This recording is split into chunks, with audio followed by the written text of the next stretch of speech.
আমরা কিছু নিচের কোনটি সঠিক নয়। এখন সূত্র থেকে কিন্তু গুচ্ছবর্তী পরীক্ষায় এমসিকিউ আসে। দেখো নিচের কোনটি সঠিক নয়, এখন তোমাকে সূত্র জানতে হবে। দেখো সূত্র কিভাবে তুমি মুখস্থ ছাড়াই উত্তর করবা, মুখস্থ ছাড়াই উত্তর করবা। দেখো মুখস্থ ছাড়াই এটা অ্যান্সার করা যায়।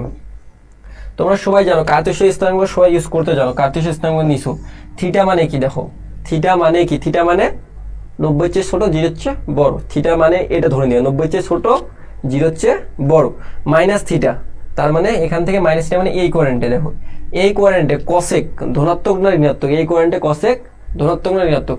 কসেক অবশ্যই ঋণাত্মক। তাহলে দেখো থিটাটা খেয়ে নিয়ে কি ঋণাত্মক স্থানে আসছে, কসেক ঋণাত্মক। ঠিক আছে, এখন দেখো সেক, সেক কি? দেখো মাইনাস থিটা, সেক এই জায়গায় কি? সেক এই জায়গায় অবশ্যই ধনাত্মক। দেখো মাইনাসটা খেয়ে নিয়ে ধনাত্মক হয়েছে, এটাও রাইট।